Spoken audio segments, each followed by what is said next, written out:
Bismillahirrahmanirrahim. Assalamualaikum warahmatullahi wabarakatuh. Jumpa kembali dengan channel kami UN OSN ZA. Bagaimana kabarnya hari ini teman-teman? Semoga sehat selalu dan diberikan kemudahan dalam segala hal dan pencapaiannya. Baik, di video kali ini kami akan membahas soal SKB Guru kompetensi profesional tentang teori belajar dan kurikulum pada CPNS 2020.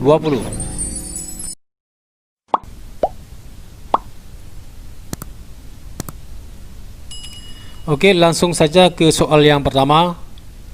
Di dalam proses pembelajaran, para siswa dihadapkan dengan situasi di mana ia bebas untuk mengumpulkan data, membuat dugaan atau hipotesis, mencoba-coba atau trial and error, mencari dan menemukan keteraturan atau pola, menggeneralisasi atau menyusun rumus beserta bentuk umum, membuktikan benar atau tidaknya dugaan itu. Hal ini merupakan penerapan teori belajar A. Sibernetik, B. Humanistik, C. Behaviorisme, D. Konstruktivisme, E. Kognitivisme. Jawabannya benar adalah konstruktivisme. Berikut pembahasannya. Pembelajaran konstruktivisme adalah pembelajaran yang lebih menekankan pada proses dan kebebasan dalam menggali pengetahuan serta upaya dalam mengkonstruksi pengalaman. Dalam proses belajarnya pun memberikan kesempatan kepada siswa untuk mengemukakan gagasannya dengan bahasa sendiri, untuk berpikir tentang pengalamannya sehingga siswa menjadi lebih kreatif dan imajinatif serta dapat menciptakan lingkungan belajar yang kondusif. Soal yang kedua,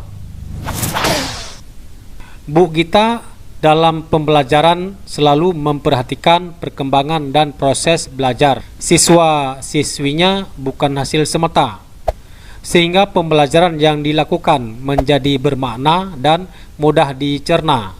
Bu Gita berorientasi pada teori belajar A. Behaviorisme, B. Kognitivisme, C. Sibernetik, D. Konstruktivisme, E. Humanistik. Jawabannya adalah kognitivisme. Berikut pembahasannya. Teori kognitif atau kognitivisme pada dasarnya lebih mementingkan proses belajar daripada hasil belajarnya. Belajar merupakan sebuah proses yang tidak hanya sekadar melibatkan hubungan antara stimulus dan respon saja, melainkan tingkah laku seseorang ditentukan oleh persepsi serta pemahamannya tentang situasi yang berhubungan dengan tujuan belajar yang tengah dilakukan. Belajar merupakan suatu proses internal yang mencakup ingatan, pengolahan informasi, emosi, dan aspek-aspek kejiwaan lainnya. Sedangkan belajar itu sendiri merupakan aktivitas yang melibatkan proses berpikir yang sangat kompleks. Soal yang ketiga, dalam pembelajaran, Pak Yudi sangat menekankan siswanya untuk membentuk pengetahuannya sendiri. Kegiatan Pak Yudi ini berorientasi pada teori belajar A. Behaviorisme, B. Kognitivisme, C. Sibernetik, D. Konstruktivisme, E. Humanistik. Jawabannya adalah konstruktivisme. Kita lihat pembahasan. Teori konstruktivisme didefinisikan sebagai pembelajaran yang bersifat generatif, yaitu tindakan mencipta suatu makna dari apa yang dipelajari. Unsur terpenting dalam teori ini ialah seseorang membina pengetahuan dirinya secara aktif dengan cara membandingkan informasi baru dengan pemahaman yang sudah ada. Prinsip yang mendasar adalah guru tidak hanya memberikan pengetahuan kepada siswa, namun siswa juga harus berperan aktif membangun sendiri pengetahuan di dalam memorinya. Dalam hal ini, guru dapat memberikan kemudahan untuk proses ini dengan memberi kesempatan kepada siswa untuk menemukan atau menerapkan ide-ide mereka sendiri dan mengajar siswa menjadi sadar dan secara sadar menggunakan strategi mereka sendiri untuk belajar. Lanjut soal yang keempat. Pada setiap akhir kegiatan pembelajaran, guru bersama peserta didik melakukan kegiatan refleksi. Hal ini dilaksanakan untuk A. Menentukan langkah-langkah pertemuan berikutnya. B. Mengukur hal-hal yang belum dipahami peserta didik. C. Mengukur efektivitas pembelajaran. D. Mengukur ketuntasan peserta didik. E. Menentukan kemampuan pengetahuan siswa. Jawabannya adalah mengukur hal-hal yang belum dipahami peserta didik.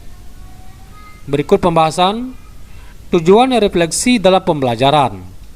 Kegiatan refleksi dalam pembelajaran memiliki tujuan-tujuan penting, yaitu yang pertama, untuk mengetahui sejauh mana minat peserta didik mengikuti pembelajaran dan hal-hal yang belum dipahaminya. Kedua, untuk mengetahui tingkat keberhasilan, strategi, model, metode, pendekatan, dan teknik pembelajaran yang diterapkan oleh guru. Yang ketiga, untuk mengetahui keinginan dan kebutuhan peserta didik secara terperinci, sehingga guru dapat merancang pembelajaran yang lebih baik di pertemuan berikutnya. Yang keempat, untuk mengidentifikasi kekurangan atau kelemahan guru dalam menyajikan dalam penyajian materi dan penguasaan kelas. Lanjut soal yang kelima. Pada akhir pembelajaran, siswa diminta untuk mendemonstrasikan tugas belajar yang diberikan guru dengan tujuan agar siswa mengaplikasikan keterampilan yang dimilikinya. Instrumen yang dapat dipilih oleh guru untuk merekam hasil belajar yaitu A. Daftar cek. B. Benar salah. C. Pilihan ganda. D. Menjodohkan. E. Jawaban bebas. Jawabannya adalah A. Daftar cek. Berikut pembahasannya. Penilaian unjuk kerja dapat dilakukan dengan menggunakan daftar cek, yaitu ya ataupun tidak. Pada penilaian unjuk kerja yang menggunakan daftar cek, peserta didik mendapat nilai apabila kriteria penguasaan kemampuan tertentu dapat diamati oleh penilai. Jika peserta didik tidak memperoleh nilai, kelemahan cara ini adalah penilai hanya mempunyai dua pilihan mutlak, misalnya benar atau salah, dapat diamati atau tidak dapat diamati. Dengan demikian, tidak terdapat nilai tengah. Oke, lanjut soal yang ke-6.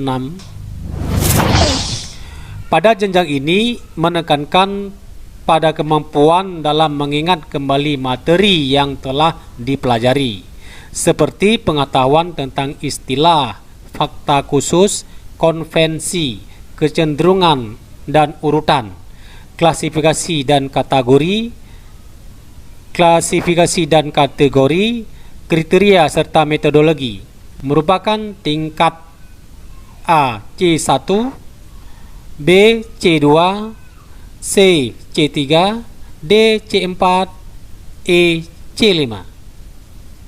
Jawabannya adalah A. C1. Berikut kita lihat pembahasannya. Terdapat 6 jenjang proses berpikir dalam ranah kognitif, dari jenjang terendah hingga jenjang tertinggi. Antara lain, yang pertama, level C1 atau pengetahuan, dengan istilah knowledge. Level terendah ini sebagai kemampuan kembali mengingat materi yang telah dipelajari, misalnya pengetahuan tentang konversi, istilah, klasifikasi kategori, fakta khusus, kriteria, metodologi, kecenderungan dan urutan. Yang kedua, level C2 yaitu tentang pemahaman atau comprehension, merupakan kemampuan seseorang untuk memahami suatu materi dalam bentuk interpretasi atau merangkum ataupun menjelaskan materi. Ekstrapolasi atau memperluas arti atau memaknai data, ataupun translasi, yaitu mengubah suatu bentuk ke bentuk yang lain. Kemudian yang ketiga, level C3, yaitu penerapan atau application, yaitu kemampuan untuk menerapkan informasi di kehidupan nyata atau dapat menggunakan suatu konsep dalam situasi baru. Yang keempat, level C4, yaitu tentang analisa atau analisis, kemampuan untuk menguraikan materi menjadi bagian-bagiannya berupa analisis hubungan atau mengidentifikasi sebuah hubungan. Kemudian analisis pengorganisasian prinsip atau mengidentifikasi organisasi, dan analisis elemen, yaitu mengidentifikasi setiap bagian suatu materi. Yang kelima, yaitu level C5. Ini disebut dengan sintesis, yaitu kemampuan untuk memproduksi, berupa memproduksi bagian yang utuh, seperangkat hubungan yang abstrak, dan komunikasi yang unik. Dan yang keenam, yaitu level C6, tentang evaluasi atau evaluation, yaitu kemampuan seseorang dalam melakukan evaluasi, diartikan sebagai kemampuan menilai kegunaan suatu hal atau benda berdasarkan kriteria yang jelas. Soal yang ketujuh, belajar merupakan suatu proses internal yang mencakup ingatan, retensi, pengolahan informasi, emosi, dan aspek-aspek kejiwaan lainnya yang melibatkan proses berpikir yang sangat kompleks. Proses belajar terjadi antara lain mencakup pengetahuan stimulus yang diterima dan menyesuaikannya dengan struktur kognitif yang sudah dimiliki dan terbentuk di dalam pikiran seseorang berdasarkan pemahaman dan pengalaman-pengalaman sebelumnya. Demikian adalah gambaran dari teori belajar: A. Teori behavioristik, B. Teori konstruktivisme, C. Teori humanistik, D. Teori kognitif, E. Teori universal. Jawabannya adalah teori kognitif. Berikut pembahasan. Teori belajar kognitif merupakan teori belajar yang melibatkan proses berpikir secara kompleks dan mementingkan proses belajar. Teori ini berpandangan bahwa belajar itu merupakan suatu proses internal yang mencakup ingatan, retensi, pengolahan informasi, emosi, dan aspek-aspek kejiwaan lainnya. Proses belajar terjadi antara lain mencakup pengaturan stimulus yang diterima dan menyesuaikannya dengan struktur kognitif yang sudah dimiliki dan terbentuk di dalam pikiran seseorang berdasarkan pemahaman dan pengalaman-pengalaman sebelumnya. Lanjut soal yang ke-8. Kompetensi inti pada ranah pengetahuan KI3 memiliki dua dimensi dengan batasan-batasan yang telah ditentukan pada setiap tingkatnya.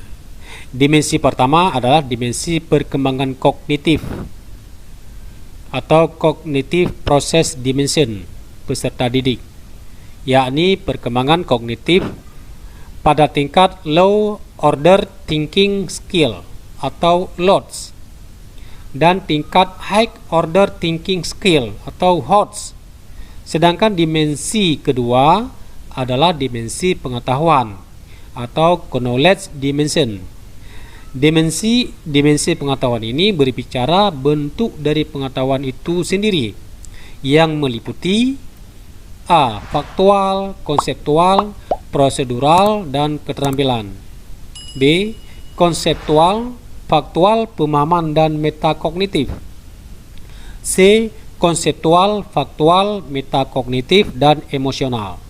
D. Pemahaman, konseptual, prosedural, dan metakognitif. E. Faktual, konseptual, prosedural, dan metakognitif. Jawaban yang benar adalah E.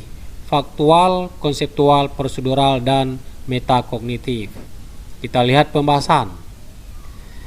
Kompetensi inti pada ranah pengetahuan atau KI ketiga memiliki dua dimensi dengan batasan-batasan yang telah ditentukan pada setiap tingkatnya. Dimensi pertama adalah dimensi perkembangan kognitif peserta didik, yakni perkembangan kognitif pada tingkat low order thinking skill atau LOTS dan tingkat high order thinking skill atau HOT. Untuk tingkat LOTS, perkembangan berpikir peserta didik ada pada tahap mengingat C1, memahami C2, dan menerapkan C3. Sedangkan tingkat HOT, perkembangan berpikir mereka berada pada tahap menganalisis atau C4, mengevaluasi C5, dan mengkreasi C6.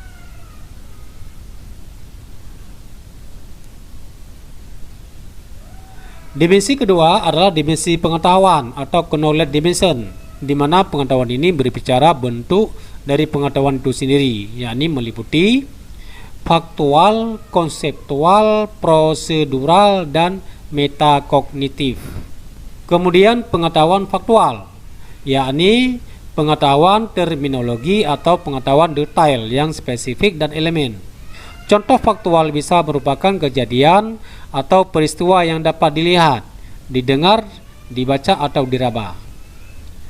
Kemudian pengetahuan konseptual yaitu merupakan pengetahuan yang lebih kompleks, berbentuk klasifikasi, kategori, prinsip, dan generalisasi. Kemudian ada pengetahuan prosedural, merupakan pengetahuan bagaimana melakukan sesuatu termasuk pengetahuan keterampilan, algoritma, atau urutan langkah-langkah logis pada penyelesaian masalah yang disusun secara sistematis, teknik dan metode seperti langkah-langkah pelaksanaan wudhu, salat, dan haji. Kemudian pengetahuan metakognitif, yaitu pengetahuan tentang kognisi atau mengetahui dan memahami, yang merupakan tindakan atas dasar suatu pemahaman, meliputi kesadaran dan pengendalian berpikir, serta penetapan keputusan tentang sesuatu. Lanjut soal yang ke-9. Dalam proses pembelajaran, informasi yang diterima oleh siswa kadang tidak ada hubungannya dengan pengetahuan atau konsep yang dimilikinya. Cara belajar seperti itu disebut dengan A. Belajar menghafal, B. Belajar bermakna, C. Belajar sendiri, D. Belajar verbal, E. Pilihan B dan D benar. Jawabannya adalah belajar menghafal. Berikut kita lihat pembahasan. Karena dalam belajar menghafal, informasi baru dapat diterima atau dipelajari siswa tanpa menghubungkannya dengan konsep atau pengetahuan yang sudah ada. Berikut soal yang ke-10. Dari pernyataan di bawah ini, pernyataan manakah yang menunjukkan satu dari 9 tahap pengolahan atau proses kognitif atau disebut dengan fase-fase belajar? A. Sebelum proses pembelajaran berlangsung, diperdengarkan rekaman satu drama sosial kepada siswa. B. Pada waktu belajar, Pak Wardi mengharuskan siswa mengajukan satu pertanyaan yang berkaitan dengan materi yang dibahas. C.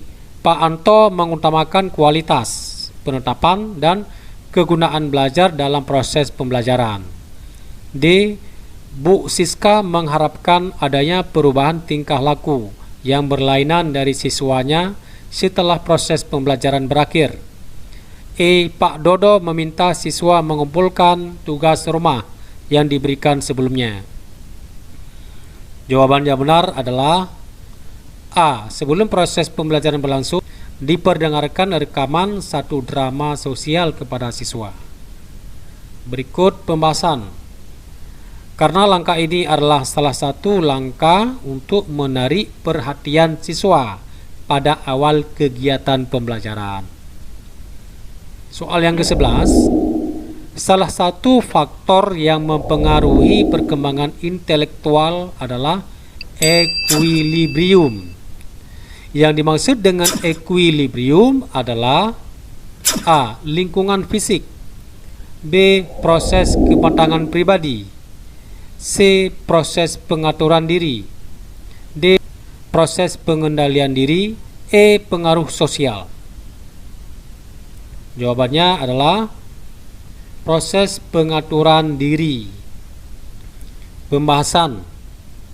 Karena manusia membutuhkan pengaturan diri agar dapat bertumbuh, berkembang, dan berubah, sementara untuk menjadi lebih seimbang.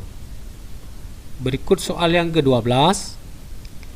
Perilaku berbahasa adalah sesuatu yang diturunkan atau genetik. Setiap bahasa memiliki pola perkembangan yang sama atau merupakan sesuatu yang universal, dan lingkungan memiliki peran kecil dalam proses pematangan bahasa. Pemerolehan bahasa berdasarkan aliran behavioris, B. Kognitivisme, C. Nativisme, D. Konstruktivisme, E. Humanisme. Jawabannya adalah nativisme. Berikut kita lihat pembahasan. Dalam aliran nativisme mempunyai beberapa asumsi sebagai berikut. Yang pertama, perilaku berbahasa adalah sesuatu yang diturunkan atau genetik. Setiap bahasa memiliki pola perkembangan yang sama atau merupakan sesuatu yang universal, dan lingkungan memiliki peran kecil dalam proses pematangan bahasa. Yang kedua, bahasa dapat dikuasai dalam waktu yang relatif singkat. Ketiga, lingkungan bahasa anak tidak dapat menyediakan data yang cukup bagi penguasaan tata bahasa yang rumit dari orang dewasa. Oke, lanjut soal yang ke-13. Bahasa adakah salah satu di antara beberapa kemampuan yang berasal dari kematangan kognitif? Jadi, urutan-urutan perkembangan kognitif menentukan urutan perkembangan bahasa. Teori tersebut merupakan pendapat dari A. Howard Gardner, B. Jean Piaget, C. Chomsky, D. Jacobson, E. Brunner. Jawabannya adalah Jean Piaget. Berikut kita lihat pembahasan. Teori kognitivisme dipelopori oleh Jean Piaget pada tahun 1954, yang mengatakan bahwa bahasa itu salah satu di antara beberapa kemampuan yang berasal dari kematangan kognitif. Jadi, perkembangan bahasa itu ditentukan oleh urutan-urutan perkembangan kognitif. Menurut teori ini, bahasa bukanlah suatu ciri alamiah yang terpisah, melainkan salah satu di antara beberapa kemampuan yang berasal dari kematangan kognitif. Bahasa distrukturisasi oleh nalar. Perkembangan bahasa harus berlandaskan pada perubahan yang lebih mendasar dan lebih umum di dalam kognisi. Jadi, urutan-urutan perkembangan kognitif menentukan urutan perkembangan bahasa. Lanjut soal yang ke-14.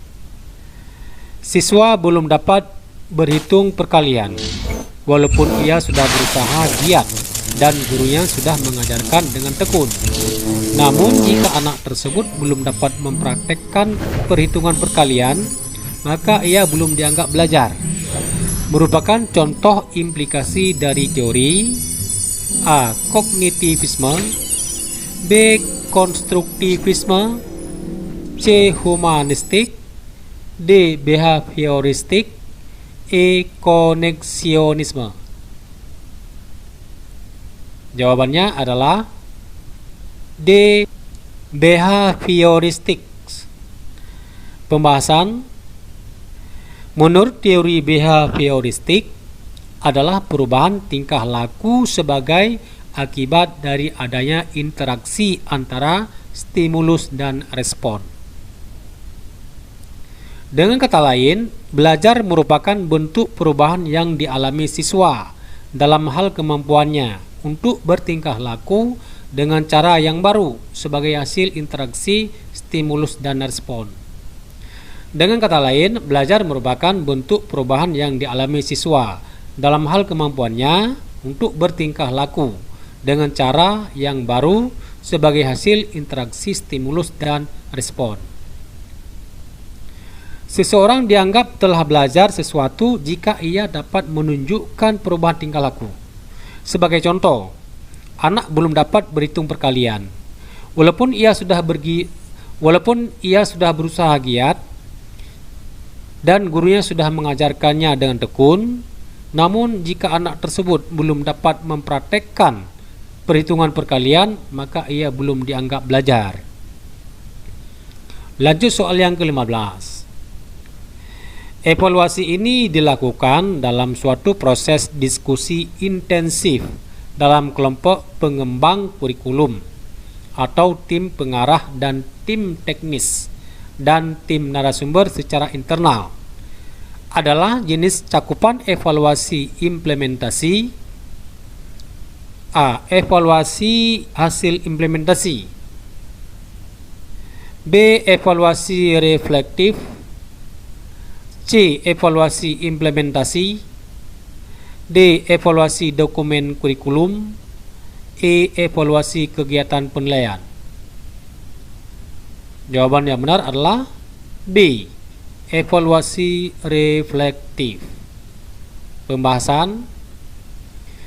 Evaluasi reflektif dilakukan dalam suatu proses diskusi intensif dalam kelompok pengembang kurikulum atau tim pengarah dan tim teknis dan tim narasumber secara internal. Evaluasi reflektif tersebut dilaksanakan melalui diskusi mengenai landasan filosofi, teoretik, dan model yang digunakan dalam pengembangan kurikulum. Oke, demikian ada 15 soal SKB Guru Kompetensi Profesional tentang teori belajar dan kurikulum pada CPNS 2020. Mudah-mudahan pembahasan soal ini dapat bermanfaat. Saya akhiri, wassalamualaikum warahmatullahi wabarakatuh. Tell me pretty lies, look me in the face, tell me that you love me, even if it's fake.